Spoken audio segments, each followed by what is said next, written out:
So I was sitting on the couch and thought, I need my phone from the bedroom. Okay, phone, bedroom. I stood up, took a few steps, crossed into the hallway, reached the bedroom door, and then nothing. I stopped and just stood there. No idea why I was in that room.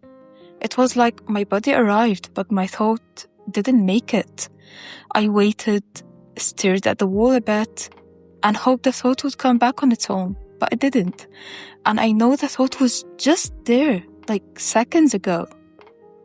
Welcome back to Dose of Confidence, your little boost of clarity and courage. Today we're talking about why we forget when we go from one room to another. Those moments are so frustrating because it's not a big memory, it's not something from years ago, it's something you had seconds ago. But you end up standing there thinking, why am I here? There's a saying that confusion is just understanding pausing for a moment. So what's actually happening? Thoughts tend to stick to places. So when you're sitting somewhere and decide to do something, that idea gets tied to that spot. The couch, the desk, the kitchen counter. So when you're sitting at your desk and think, I need my phone, the thought gets tied to the desk. When you walk into a new room, it's like new space, new moment. And the old thought is gone before you're done with it. It's like your brain says, okay, we're here now. What's next? And forgets that you were not finished yet. It's like changing tabs mid-sentence. Like the thought was attached to the old room and it didn't cross the door with you. So why didn't your thoughts follow you? As frustrating as it feels, that annoying mental glitch is actually your mind doing its job, trying to help you, even if it doesn't feel like it. Think of it this way. Every second, your mind is juggling tons of information. Sights, sounds, tasks, ideas, reminders, distractions, and it can't hold everything at once, so it prioritizes what's most relevant to your current environment. When you walk into a new room, your mind quickly updates what's important in that space. It's like it's saying, okay, new room, new context, let's focus here first. That little reset helps you pay attention to what matters right now, instead of being overloaded with old thoughts from another room. So even though it feels like a glitch, it's actually an efficiency trick.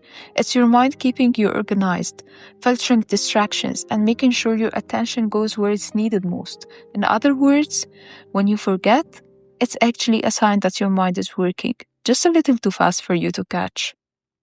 How do you feel when this happens? For me, this always comes with frustration, like I lost something important and I need it back right now, because it feels like something was taken from me. I stand there and I try to remember, replay my steps, stare at random objects like they are going to remind me. Sometimes it works, sometimes it doesn't, and when it doesn't, it gets more annoying. Because how do you forget something that existed 5 seconds ago? But I guess our brains are trying to stay in the present, and sometimes they do it a little too well. I like to imagine thoughts living in little invisible folders, one for the couch, one for the kitchen, one for the bedroom. When you move, you switch folders. Most of the time, that's helpful. Sometimes it switches too fast, so the thought stays in the old folder, and you're left standing there, waiting for it to load.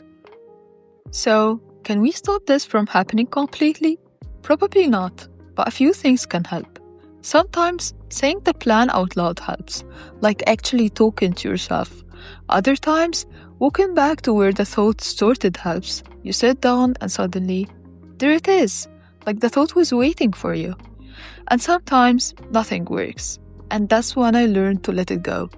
Because those forgotten thoughts often come back later, in the shower, while washing the dishes, or at the most random moments.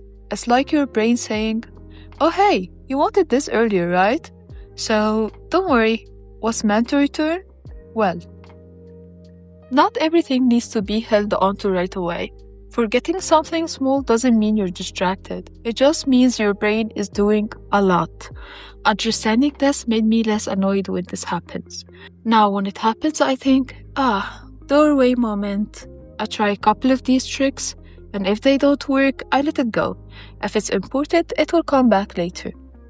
I'm curious, what's the weirdest thing you have completely forgotten the moment you stepped into a room? Tell me in the comments. If this video helped you, Feel free to subscribe and share it with someone who always forgets why they walked into a room. And let me know what other topics you'd like to hear about next. Thanks for watching, and I'll see you on the next one.